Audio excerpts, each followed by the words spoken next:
చెప్పుకున్నాం కదా. బహుదా బహుదా అంటే ఏం చెప్పుకున్నాం నిన్న?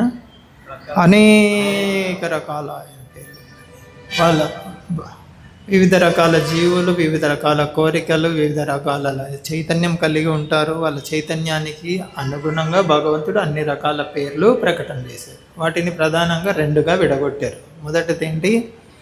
ప్రాథమిక నామాలు, ఇంకొకటి గౌణ నామాలు.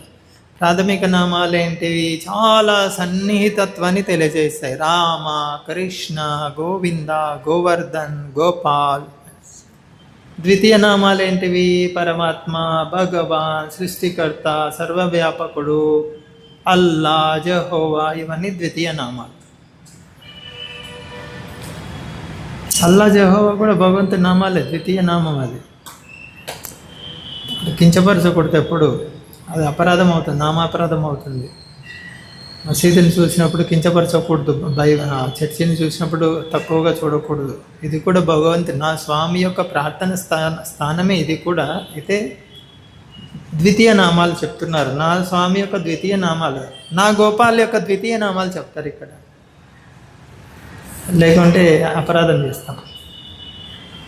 వాళ్ళు మనల్ని ఎట్లయినా అనుకోవచ్చు, అది తర్వాత విషయం. మన వైపు నుంచి చర్చి చూసినా, ఇంకొకటి చూసినా, మసీదు చూసినా, ఇది నా గోపాల్, నా కృష్ణుడిని, నా గౌరవంగా ఆరాధిస్తారు వీళ్ళు. అయితే ద్వితీయ నామంలో ఆరాధిస్తారు.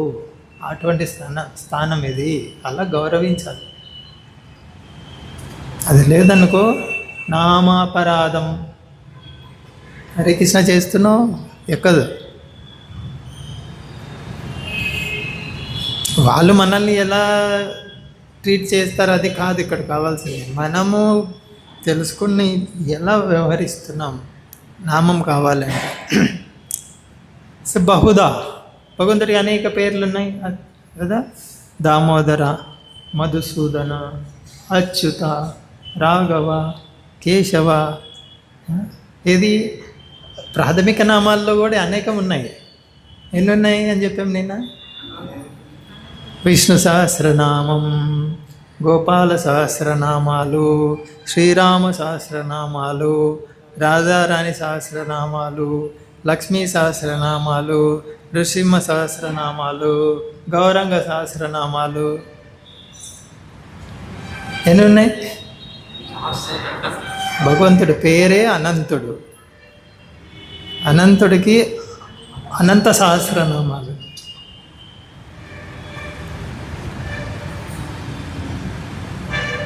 కాబట్టి వాళ్ళ చైతన్యాన్ని బట్టి వాళ్ళు దేనికి ఆకర్షితులు అవుతారు, అది భగవంతుడు ఏర్పాటు చేసేది. బహుదా. తర్వాత నిజ సర్వశక్తి. నిజ సర్వశక్తి ఏంటంటే ఆయన తన శక్తులన్నింటినీ, కృష్ణుడి దగ్గర ఎన్ని రకాల శక్తులు ఉన్నాయి? అన్ని శక్తులు.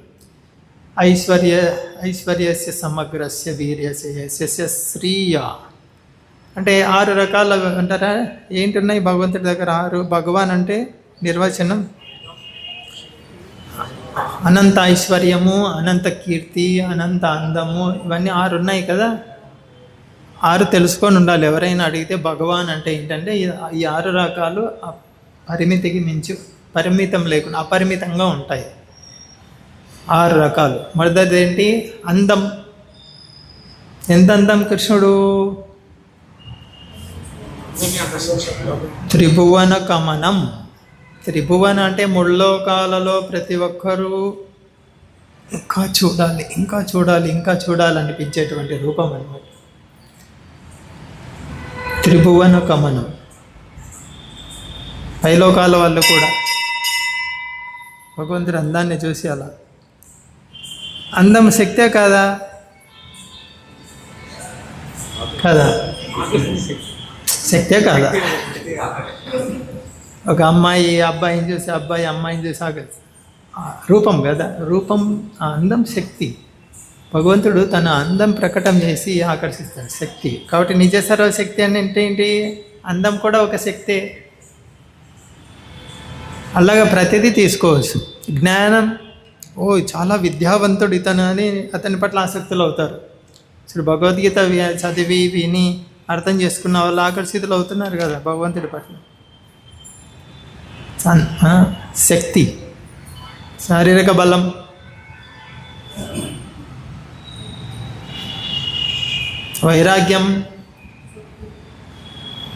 వైరాగ్యం ఎంతోమంది అనుచరులు ఉన్నా కూడా పేరు ప్రతిష్టలు పట్టించుకోడు భగవంతుడు. రాజసూయ యాగంలో ఏ సేవ తీసుకున్నాడు కృష్ణుడు? బ్రాహ్మణులకు పాద ప్రక్షాళన చేసే సేవ తీసుకున్నాడు. వైరాగ్యం చూడండి. గౌరంగా అంత చిన్న వయసులో అంత పెద్ద పండితుడు, ఎంతమంది అనుచరులు అయినా కూడా సన్యాసం తీసుకొని అక్కడి నుంచి. ఈ విధంగా భగవంతుడు బలము, అందము, శక్తి, వైరాగ్యము, సంపద. ఎంత సంపద ఉంది భగవంతుడి దగ్గర? 16,108, కనీసం 16,108 మహాభవనాలు నిర్మించి, అసాధారణమైనటువంటి భవనాలు. జ్ఞానం గురించి భూత భవిష్యత్తు వర్తమానాలు మొత్తం తెలుసు.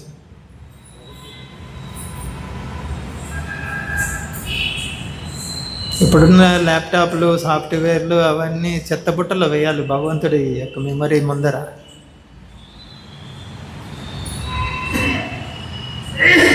ఇంకా కీర్తి అంటారా?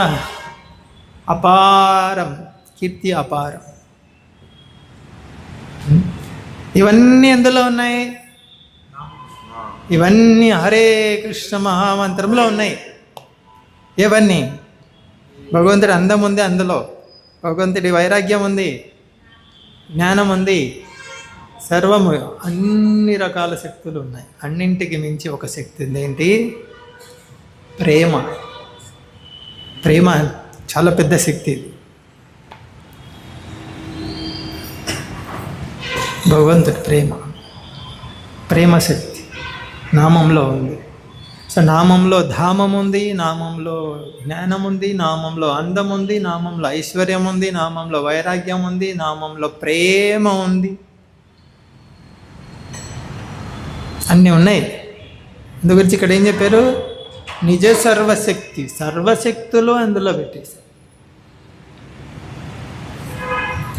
ఏంటి గుర్తు? అన్నీ ఉన్నాయనే దానికి. సరేలే, నామంలో సంపూర్ణ, నామంలో అపారమైన సంపద ఉందా? ఏంటి గుర్తు?